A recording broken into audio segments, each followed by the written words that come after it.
Hey guys, Gary here, back again.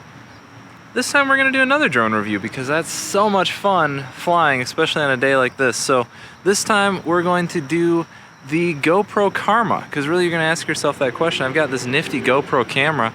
What's the best drone for me? Obviously you're going to look at the Karma, even though it's discontinued, because it's cheap, it's made by GoPro. Why not? So let's jump on our skateboard, ride to a park, and then fly this thing.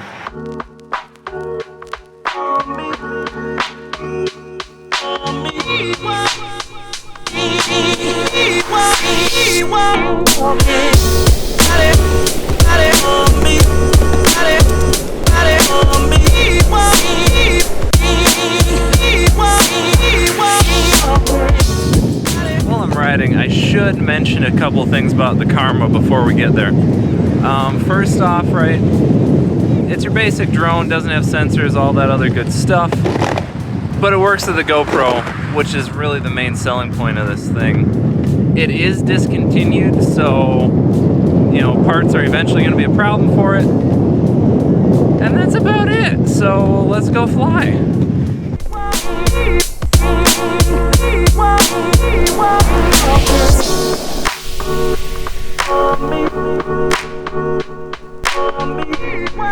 Okay, so we're in the park, but this lighting just isn't that great. I think I'm gonna move to a different, that's better, much better. All right, so the GoPro Karma comes in a nice carrying case, backpack, the whole works. Let's open it up.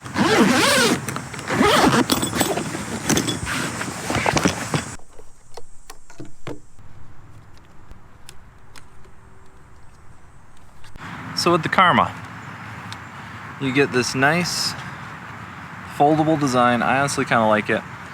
The GoPro goes in the front here in this gimbal. You can take this off, use it in a handheld stabilizer, which is a nice part. And the other thing that I really like about the Karma is that it comes with its own dedicated controller and screen, so you don't have to do a phone and connect to it. You just have one thing to go. Side note, the controller actually has a built-in flight simulator, so if you want to practice, you can do it with just the controller. Really nice touch. So with it, you're going to also want batteries.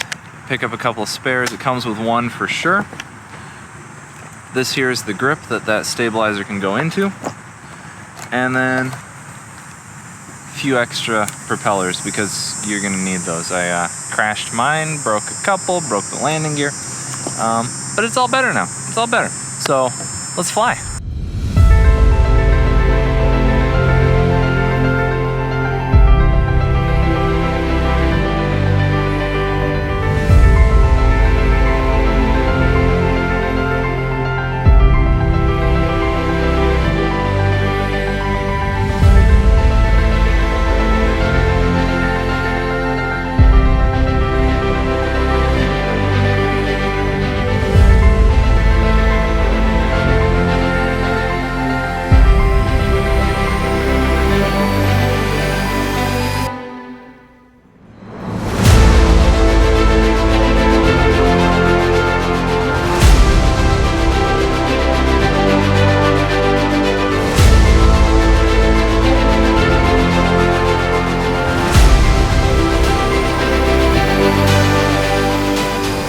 So that's flying the Karma.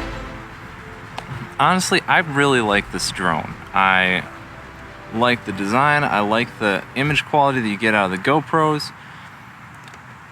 It's got a few negatives though. So I mean, overall, I'm not gonna lie, I do recommend this, mainly because at its current discontinued state, I picked mine up for $310 for the drone itself, and then I already had a GoPro. So I mean, that's really reasonable. That's one of the lower ones I've seen, but so you can basically pick it up without the GoPro for around 300 bucks, slap your GoPro in, and you're good to go. And the image quality on the GoPros is great. So that's kind of pro number one. Pro number two, it having its own controller is awesome. Pro number three, coming with this little grip thing so that you can take it off, use it as a stabilizer. That's awesome. Okay, let's talk about cons though. Con number 1, battery life. Battery life on this thing is not that great, and if you leave your batteries in your case, they lose charge pretty quickly. So like, for example, this battery had been in there for about 2 weeks since I charged it, and it was down to giving me about 14 minutes of flight time, which when you consider that you want to come back in plenty of time to land, that's not a whole lot. Number 2, it doesn't have any sensors on it. So you can run it straight into a tree if you want, and it's not going to stop.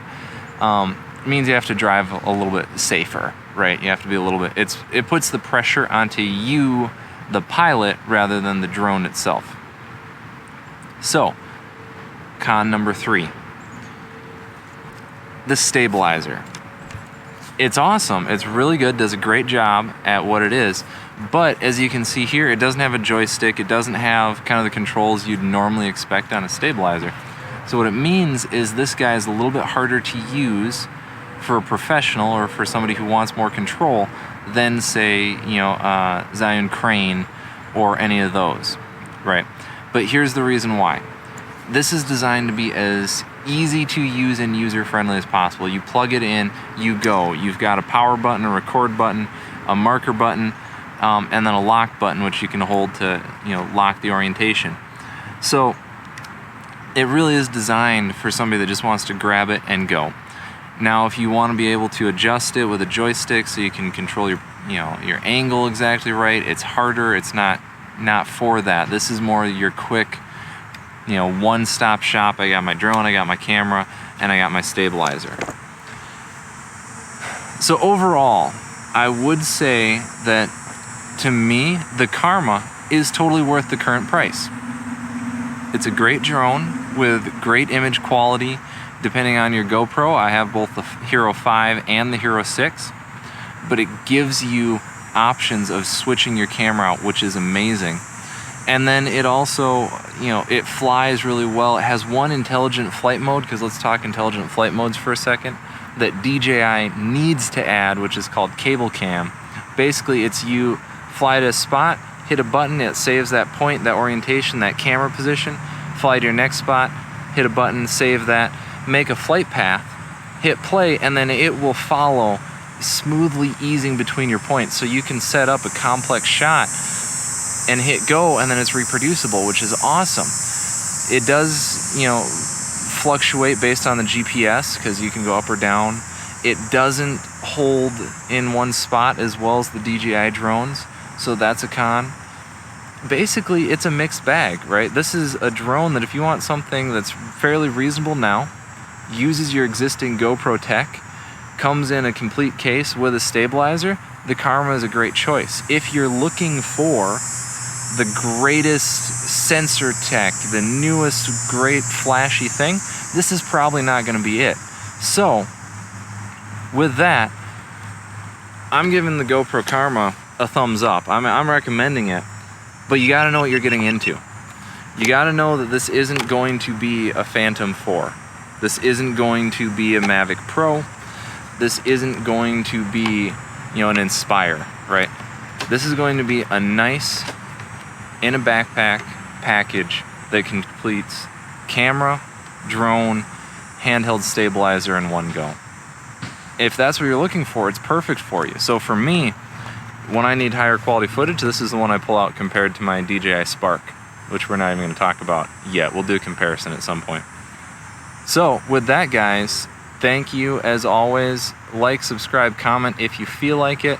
We'll see you in the next one. Now we're going to pack all this stuff up and head back. So catch you later.